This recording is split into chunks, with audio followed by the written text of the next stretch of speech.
পাহাড়ে শাসক আসে শাসক যায়, আমরা কি শান্তি পাই? আমরা কার? আমাদের পরিচয় কি? আমরা বাংলাদেশি, তারপর আমরা আদিবাসী, আমরা আদিবাসী এর সাথে আমরা বাংলাদেশি, এই তো আমাদের পরিচয়। বাংলাদেশের পরিচয় যেমন আমাদের ইম্পর্টেন্ট, ঠিক তেমন করে আদিবাসী পরিচয় যেমন আমাদের অস্তিত্বকে আমরা হারাবো। আমাদের লড়াই কি আজকে সংখ্যালঘুদের লড়াই? আমরা কত বছর ধরে লড়াই করছি, পাহাড়ে মানুষ মরে, পাহাড়ে বন্যা হয়, কিন্তু খবরের কাগজে লেখা হয় টুরিস্টরা আটকে পড়েছে পাহাড়ের বন্যায়। ঠিক ওই সময় চাঁদপুরের বন্যায় লেখা হয় সাধারণ মানুষ দুর্ভোগ কাটাচ্ছে। দাসের হচ্ছে আমাদের। আজকে আমরা বলতে চাই 1971-এর আন্দোলনে কি, মুক্তিযুদ্ধের আন্দোলন কি পাহাড়িয়া ছিল না? আমাদের কি বীর প্রতীক নাই? মুখী সিং মারো কি আমাদের মুক্তিযোদ্ধা? আমরা কি বাংলাদেশকে ভালোবাসি না? এই দেশের প্রত্যেকটা মাটিতে, এই দেশের প্রত্যেকটা মানুষের যে অধিকার, আমাদের কি সমান অধিকার নাই?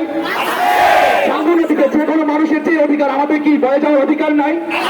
প্রত্যেকটা জায়গায় যাওয়ার সময় ট্রেন খুলে কি জন্য চেক করা হয় আমাদের? তাহলে আমরা কি বলি আমরা কি বাংলা মানুষ না? সাধারণ মানুষ হিসেবে একটা মানুষকে কেউ কি ট্রেন খুলে চেক করতে পারে? সাধারণ মানুষকে নিজের ঘরে যাওয়ার সময় কেউ চেক করে তোমার ব্যাগে কি আছে, তোমার ব্যাগে অস্ত্র আছে কিনা? আমরা কি সন্ত্রাসী? পাহাড়ে নানান রকমের নানান অ্যাক্টিভিটি হয়, নানান রকমের মানুষজন বাস করে, নানান রকমের আইডিওলজি বাস করে, কিন্তু সমগ্র কমিউনিটি কি বাংলাদেশ মালদা স্টুডেন্ট কাউন্সিল করে, পিসিবি করে, জেএসএস করে, ইউপিডিএফ করে?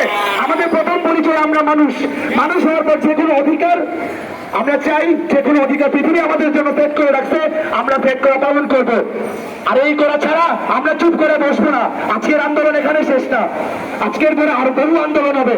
আজকে প্রথম নতুন বাংলাদেশে আমরা প্রথমবার সুন্দর মতন বাংলা আন্দোলনে আমরা সমাবেশে এসেছি, আমরা কি আরো আসবো না? আমার বক্তব্যের শেষে কিছুক্ষণ পরে আমি আমাদের দাবিগুলো পেশ করব। এর আগে আমাদের আজকের গণসমাবেশের দাবিগুলো পেশ করছি। পার্বত্য চুক্তি বাস্তবায়ন করতে হবে। আমরা যে আদিবাসীদের সাংবিধানিক স্বীকৃতি নিশ্চিত করতে হবে। ট্রাফিক এলাকার স্বাধীনতা দিতে হবে।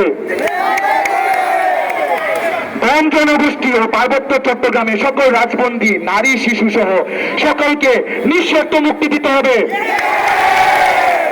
পার্বত্য চট্টগ্রাম ভূমি অধিকার আইন নিশ্চিত করতে হবে। 1900 সালের রেগুলেশন নিয়ে ষড়যন্ত্র বন্ধ করতে হবে। পর্যটনের নামে ভূমি দখল বন্ধ করতে হবে। ধন্যবাদ সবাইকে। আমি সবাইকে জানাবো, আমরা মাথা নত করে যে কোনো প্রেস আজকে যেখানে এসেছেন তাদেরকে সম্মান জানাই। তারা এসে আমাদের পাশে দাঁড়িয়েছেন বলে আজকে আন্তর্জাতিক মহলে, দেশীয় মহলে আমাদের খবরগুলো ছড়িয়ে যাচ্ছে।